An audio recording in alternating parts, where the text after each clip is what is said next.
बच्चों, आज हम दो परिमेय संख्याओं के बीच परिमेय संख्याएं ज्ञात करना सीखेंगे। जैसे अगर हमें कोई भी दो परिमेय संख्याएं, अब जैसे पूर्णांक भी परिमेय संख्याएं हैं, तो -5 और 4 के बीच यदि हमें पूर्णांक निकालने हो तो वो पूर्णांक हम देख सकते हैं कि संख्या रेखा पर, जैसे आप देख रहे हैं कि संख्या रेखा पर -5 और 4 के बीच में पूर्णांक है -4, -3, -2, -1, 0, 1, 2, 3। तो ये सभी पूर्णांक, क्योंकि ये परिमेय संख्याएं भी हैं, तो यदि हमें -5 और 4 के बीच पूर्णांक निकालने हो तो ये सारे पूर्णांक इनके बीच में हैं। अब यदि हम देखें -1 और 1 के बीच में पूर्णांक, तो वो है 0। संख्या रेखा पर आप देखेंगे तो -1 के बाद 0 आता है, फिर 1 आता है। और यदि हम देखें -9 और -10 के बीच, तो हमें कोई पूर्णांक नज़र नहीं आ रहा, लेकिन परिमेय संख्याएं तो हैं, पूर्णांक नहीं है लेकिन और परिमेय संख्याएं हैं। अब कितनी हैं? अब आपको ये पता होगा कि किसी भी दो परिमेय संख्याओं के बीच में असंख्य परिमेय संख्याएं होती हैं। अपरिमित का मतलब अनगिनत परिमेय संख्याएं होती हैं, जिनको हम अलग अलग तरीक़ों से निकाल सकते हैं। तो यहाँ पर एक तरीका मैं आपको बता रही हूँ, जिनसे आप कोई भी दो दिए हुए परिमेय संख्याओं के बीच में, चाहे आपको कोई पूर्णांक नहीं दिख रहा है, लेकिन परिमेय संख्याएं हम इसमें कितनी भी निकाल सकते हैं। अब हम आते हैं अगले उदाहरण पर। 3/10 और 7/10 दो परिमेय संख्याएं हैं। इनके बीच में अगर हमें 3 परिमेय संख्याएं निकालनी है तो हमें आराम से दिख रही हैं। 4/3 के बाद आता है 4, 4 के बाद आता है 5, 5 के बाद आता है 6, सबके नीचे में बटा 10 करके 3/10, 4/10, 5/10, 6/10, ये परिमेय संख्याएं हमें इनके बीच में दिख रही हैं आराम से। लेकिन अगर हमें कोई कहे कि इनके बीच में 10 परिमेय संख्याएं निकालो या 20 निकालो, तो उसके लिए हम क्या करेंगे कि 3/10 और 7/10 दोनों को किसी भी एक संख्या से, जैसे कि मान लो मैंने एक संख्या 10 ले लिया, ऊपर नीचे दोनों को 10 से गुणा कर देंगे। तो आप किसी भी संख्या से कर सकते हैं। तो यहाँ पर हमने देखा कि जब 3 को 10 से गुणा किया तो 30 आया, 10 को 10 से गुणा किया तो 100 आया, 7 को 10 से गुणा किया तो 70 आया, 10 को 10 से गुणा किया तो 100 आया। अब हमारे पास ये जो संख्याएं हैं 3/10 और 7/10, अब ये बन गई 30/100 और 70/100। लेकिन अभी भी है ये वही 3/10 और 7/10, लेकिन इनका सिर्फ रूप बदल गया है ये वही संख्याएं। अब इनके बीच में हमें इससे करने से हुआ क्या, हमें इनके बीच में और परिमेय संख्याएं नज़र आ गई। अब 30 के बाद आता है 31/100, 32/100, 33/100, 34/100। इसमें बहुत सारी और परिमेय संख्याएं 69/100 तक आप देख सकते हैं। इतनी सारी संख्याएं, परिमेय संख्याएं हमें मिल गई। अगर हमें और भी ज़्यादा चाहिए तो इसको हम और बड़ी संख्या से ऊपर नीचे गुणा करके और ज़्यादा परिमेय संख्याएं इन दोनों परिमेय संख्याओं के बीच में निकाल सकते हैं। तो इस प्रकार से कोई भी दो परिमेय संख्याओं के बीच अनगिनत परिमेय संख्याएं निकाली जा सकती हैं। अब जैसे हम देखते हैं -2 और 0 के बीच 3 परिमेय संख्याएं ज्ञात करना है। ये हमारा उदाहरण है, एक क्वेश्चन है। तो हम क्या करेंगे, जैसे मैंने आपको बताया कि हम किसी भी संख्या से ऊपर नीचे गुणा कर देंगे। -2 को हम -2/1 कर सकते हैं, क्योंकि नीचे इसके कुछ नहीं है तो 1 है। इसको हमने 10 से ऊपर नीचे गुणा किया तो ये आया -20/10। और क्योंकि 0 को हम 0/1 कर सकते हैं, इसको भी ऊपर नीचे 10 से गुणा किया तो 0 को किसी से भी गुणा करिए आप 0 आएगा, 0/10।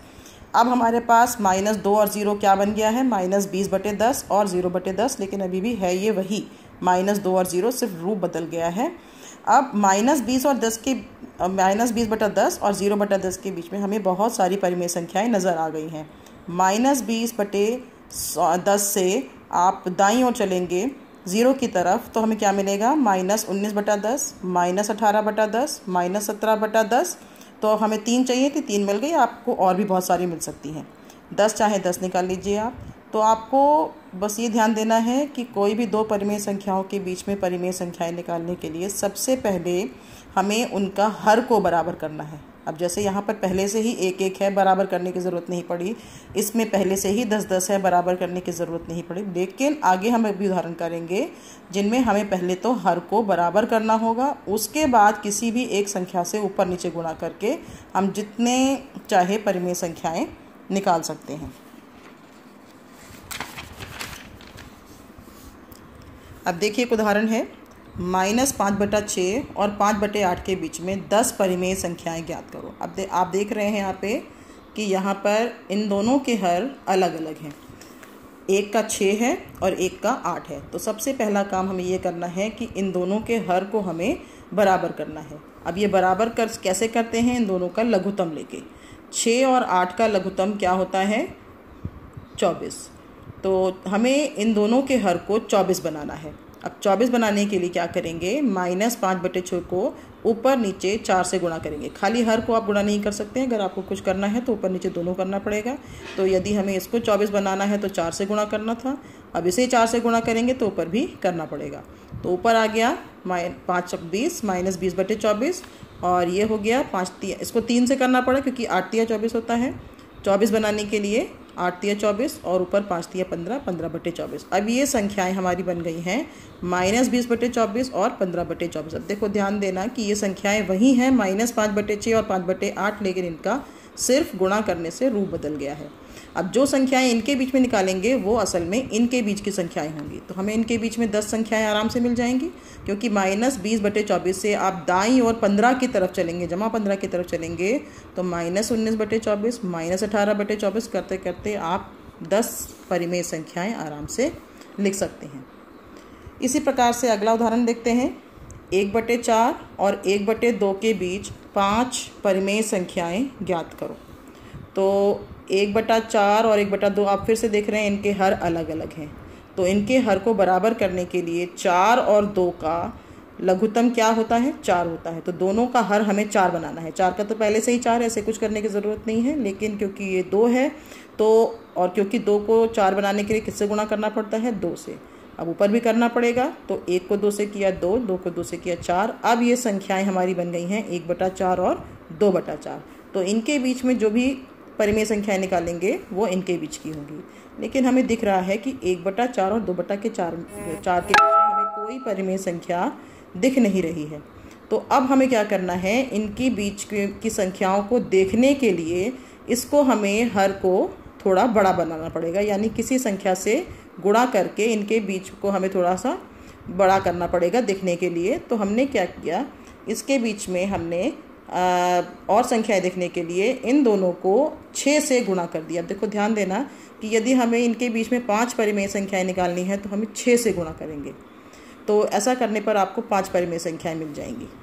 तो 1/4 को ऊपर नीचे 6 से गुणा किया, 1 × 6 4 × 24 2 × 12 और 4 × 24। तो 6/24 और 12/24 ये वही संख्याएं हैं 1/4 और 1/2। तो इनके बीच में जो संख्याएं आएंगी वो असल में इनके बीच की संख्याएं हैं। तो 6/24 और 12/24 के बीच की संख्याएं आ गई 7/24, 8/24, 9/24, 10/24 और 11/24। इन दोनों को नहीं लेना है, इनके बीच की संख्याओं को लेना है। अब देखिए, ये अभ्यास के लिए प्रश्न है। अब इनको आप हल करिए और इनमें से जो प्रश्न आपको नहीं आए आप वो बता सकते हैं और उसका मैं आपको उत्तर भेज दूँगी।